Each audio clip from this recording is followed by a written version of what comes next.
The Crackle Barrel cover up has started, boys. Oh my gosh. It turns out it wasn't actually people displeased with Crackle Barrel's decisions at all. It's actually a giant conspiracy, and we're all in on it.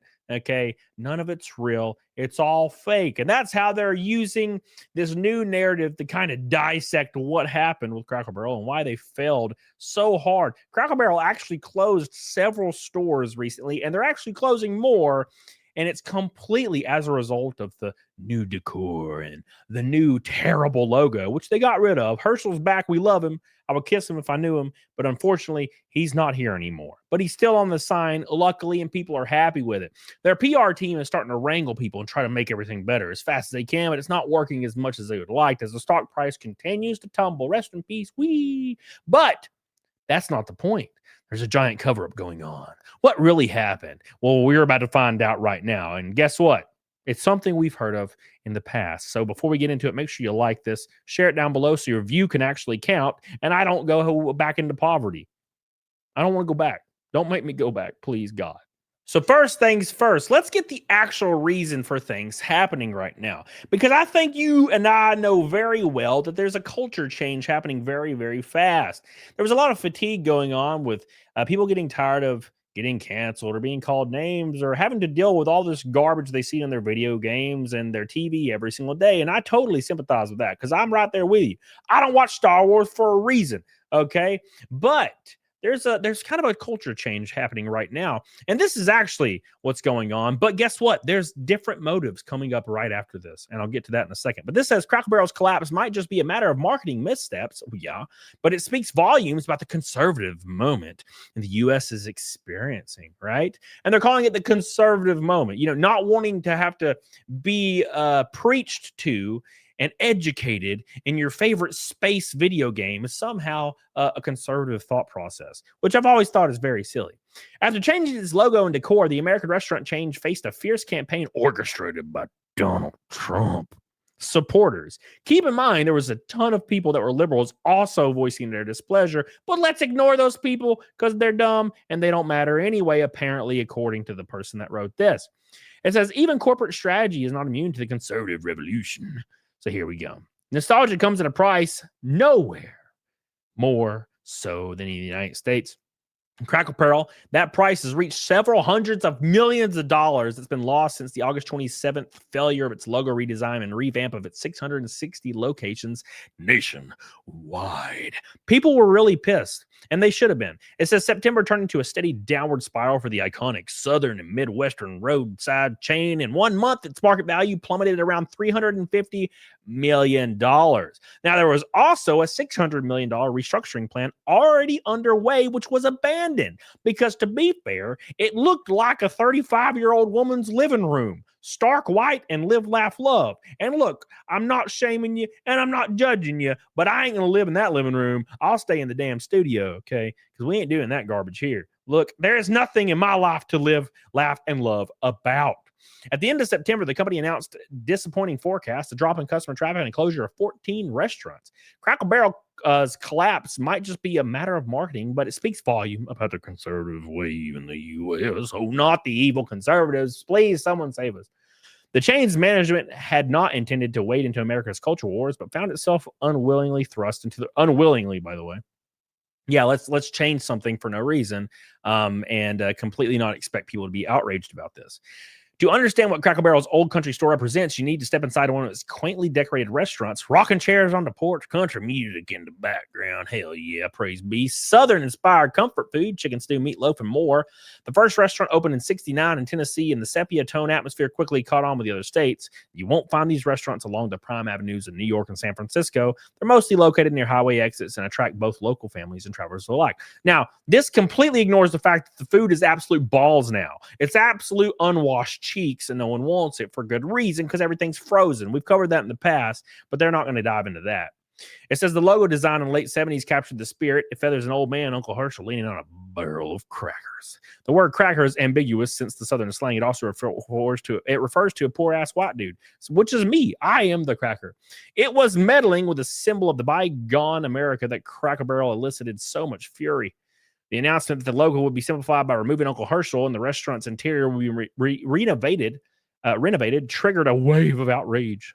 This could have remained limited to negative feedback generally. And they're blaming this on a conservative movement, which I'm going to be completely fair. There's probably some truth to that. Now, whether it's a conservative movement and more of a fatigue movement, uh, everybody wanting forcible change, killing what's old, killing that what came before, not remembering and not honoring is something that I think is getting to a lot of people. I don't know if you remember when Star Wars came out, the entire slogan for the new Star Wars trilogy was, "We must leave the past in the past and kill that. We got to kill it forever." And I'm like, honoring stuff is what we should be doing. We should be honoring Luke and Leia, not making them be superheroes or die from exhaustion from force projecting themselves. But here's the actual reason they're claiming that they're being swindled. It's the big cover up. There's actually a giant cover up going on right now, and you don't even know. You have no idea what's going on. It's actually much more nefarious than you could have possibly imagined. It's not actually people being upset. It's something far, far worse, far more orchestrated, something that you could never understand, apparently, from what they think. And I'm going to tell you exactly what that is right now. And what it is bots. So I don't know if you guys remember, but every time anything happened that was a popular change in let's say the culture of the last couple of years, they just claimed it was not real people. It was just bots from Russia for some reason, because back then that Russia was evil. That was the big bad ghost. Yeah. So they're claiming the old tried and true method of cover up is the reason Crackle Barrel actually had backlash was not anything they did. It was actually just Russian bots. That's what happened. Russian bots got us again. Damn, how sad. Well, they got us again with the Russian bots. It says, you've doubtlessly heard of the Crackle Barrel's bland, now retracted logo that's omitted its classic old-timer character. It spurred outrage across social media, became a symbol of culture war, and tanked the stock price and caused an expensive rollback of not only the logo, but the remodeling campaign. But here's the research. It says most of the social media outcry was actually fake. It was Russia. No one was actually upset. They actually liked the changes. They liked the garbage. The garbage changes was really cool. They enjoyed it, actually. And you're just a Russian bot if you disagree. It says, according to social media analytics peak metrics, 44.5% of the X posts about Crackle Barrel's logo in 24 hours after the story broke were bots. Or I want you to very, very sharply pay attention here. Or could be bots. And that, my friends, is the key phrase. That's the most important thing about this whole video. Could be bots, meaning they have no idea. They're just saying that, 44%, that could be bots, which means 0% could also be bots. And the outrage could totally be legitimate. But they're trying to say anything that could be seen as unpopular, which is something that I would agree with, is actually totally fake. It's not real. It's bots. You're actually unpopular and everybody hates you. Okay. We need progress by any means necessary. And no bot will stop me. Hot diggity damn. How silly. Among those calling for a boycott of the store, 49% appear to be fake or could be bots, not meaning they are.